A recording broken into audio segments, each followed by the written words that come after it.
An eye for an eye ends up making the whole world blind by Mahatma Gandhi.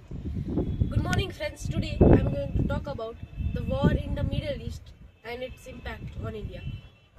You don't like war, I don't like war. Most people like war in the 13 countries of the Middle East, but some circumstances compel them to face war. Now, today I am going to discuss those circumstances. As you know, the Israel and Iran war was going on for many years, but now America has also joined. So, on 28th January 2026, America and America and Israel had a coordinated and joint attack on various sites in Iran. Naval bases, airways, airports, everything was destroyed. Even the nuclear facilities were destroyed. In fact, many assassinations took place. So the supreme leader of Iran, Khamenei, also died in the assassinations. So now let me talk about the impact of India.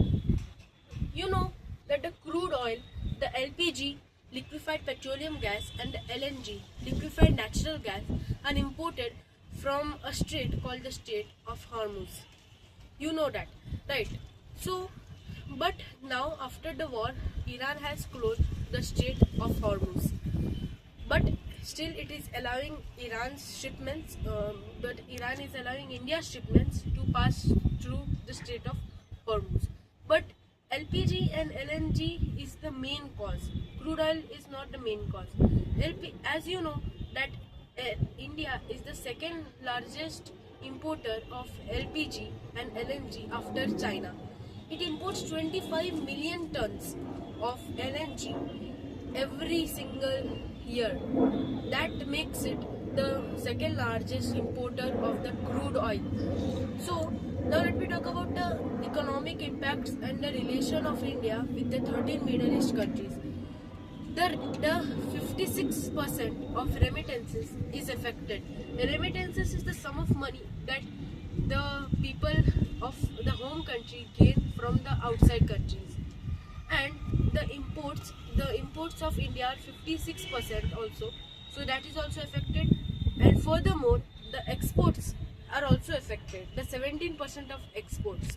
Now, the subsequent sea lines, the undersea cables, are now under risk going through the Strait of Hormuz. Strait of Hormuz is a global shipping route for many undersea cables. So recently, the Airtel and Falcon telecom cables were cut near Saudi Arabia. So these cables are responsible for handling India's traffic, and they also help in India's data flow westward. So this is crucially important. Not only that, the tariff things is increasing. That is called inflation. From daily beverages to packet foods like biscuits, jams, jellies has also been affected. The price is shooting to the stars. Now, let me tell the economic impacts that is fallen on India. So, firstly, the remittances has been affected a lot. Secondly, the depreciation of the Indian rupee is happening. You know, the Indian rupee is now weakening, and the US dollar has the price is hiking. So you know that the rupee was stronger earlier, but after the war it has been weaker. Let me give an example. Before the war, $1 was 91.74 rupees, Indian rupees.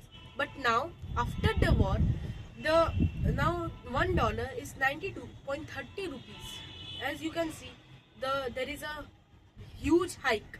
So our Prime Minister Shri Narendra Modi is talking to Russia and China to deal in BRICS currency, as you know, BRICS currency. So thirdly, it affects all inflation. It affects all daily products and beverages, that is energy prices and inflation. Now, in conclusion, I want to give a solution to mitigate the effects. So, firstly, the Reserve Bank of India should intervene in the Indian rupee. It should install more banks for the Indian rupee. Secondly, India should make more oil relations. For example, relations with Venezuela. Thank you.